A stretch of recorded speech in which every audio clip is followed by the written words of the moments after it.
नमस्कार प्रिय विद्यार्थियों। तृतीय पाठ सौराष्ट्र गौरव।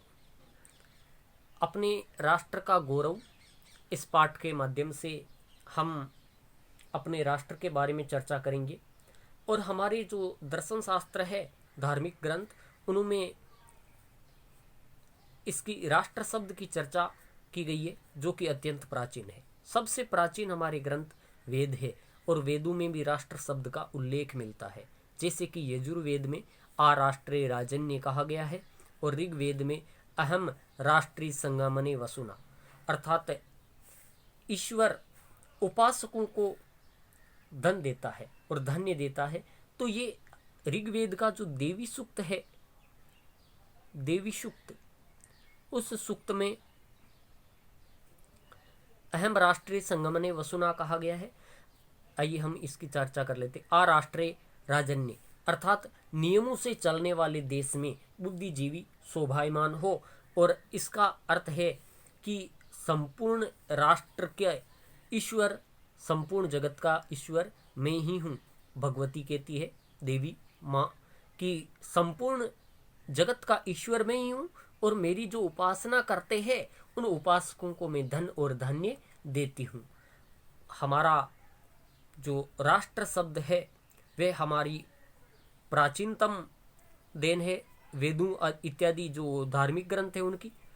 तो हम अपने राष्ट्र को प्राचीन और सनातन मानते हैं, अर्थात बहुत प्राचीन है, और सनातन यानी सदियों से, प्रारंभिक काल से चला आ रहा है, उसको सनातन कहते हैं। हमारे ऋषि मुनि केवल भौगोलिक, राजनीतिक और भौतिक भाग को ही राष्ट्र नहीं मानते थे, बल्कि यहाँ तो एक संस्कृति का घटक माना जाता है राष्ट्र। हमारे देश में राष्ट्र केवल भौगोलिक और या राजनीतिक भाग को नहीं, बल्कि एक संस्कृति के घटक को माना जाता है। तो हमारी जो भूमि है, हम केवल इसको एक भूमि का टुकड़ा मात्र नहीं मानते, हम इसको राष्ट्र मातृभूमि मानते हैं। हम इसको मातृभूमि मानते हैं, अर्थात हमारी माता के समान इसको माना जाता है। देखो, हमारे यहाँ मातृभूमि कहा जाता है। क्या किसी देश में कहा जाता है पृथ्वी को माता, या देश को माता कहा जाता है? क्या ऑस्ट्रेलिया को कभी सुना है फादरलैंड, जबकि हम मदरलैंड कहते हैं इसको? हम केवल भूमि के टुकड़े को राष्ट्र नहीं मानते, अपितु हम तो इसे मातृभूमि अर्थात माता मानते हैं। अथर्ववेद में कहा भी गया है। हमारा जो अथर्ववेद है, अथर्ववेद,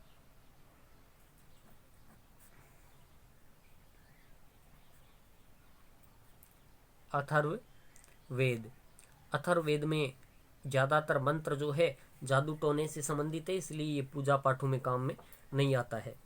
अथर्ववेद में कहा गया है कि माता भूमि पुत्रो अहम पृथिव्या। माता भूमि, यहां भूमि पर विसर्ग लगा। माता भूमि पुत्रो हो अहम पृथिव्या, अहम पृथिव्या, अर्थात भूमि मेरी माता है, भूमि तो मेरी माता है और मैं भूमि का पुत्र हूं। ये कामना हमारे ऋग्वेद में की गई है।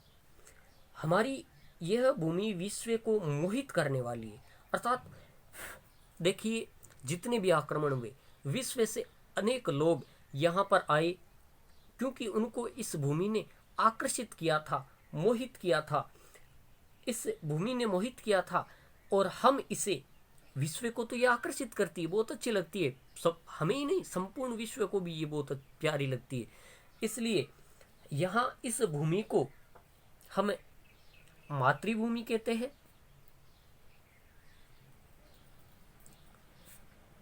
हमारे पूर्वजों ने दिया था, इसलिए हम इसे पितृभूमि कहते हैं, क्योंकि हमारे पूर्वजों ने हमारे लिए इसको धरोहर के रूप में रखा था। बहुत ही पुण्यवान है, इसलिए हम इसको पुण्य भूमि कहते हैं। पुण्य भूमि, देवता बहुतायत से यहाँ पर देवताओं ने जन्म लिया था, इसलिए इसको देवभूमि कहते हैं। यहाँ पर बहुत ही धार्मिक कार्य किए जाते हैं, सभी धर्मों का सम्मान आदर किया जाता है, इसलिए इसे धर्म भूमि भी कहते हैं। और गीता में जैसे इसका वर्णन किया गया है कर्म शब्द का, तो यहाँ पर हम अपने कर्मों के द्वारा जो भी पाते हैं या जो भी हम अपने मनुष्य जीवन में बनते हैं या जो भी हमें मिलता है वह हमारे कर्मों के द्वारा या कर्म फल में हम विश्वास रखते हैं, इसलिए इसे कर्म भूमि भी कहते हैं। राष्ट्र और राष्ट्रीयता, देश प्रेम, देश गौरव, देशभक्ति से संबंधित कुछ श्लोक जो है हम इस पाठ में पढ़ेंगे। राष्ट्रभक्ति कुछ श्लोक जो है यहाँ की राष्ट्रीयता से संबंधित होगा,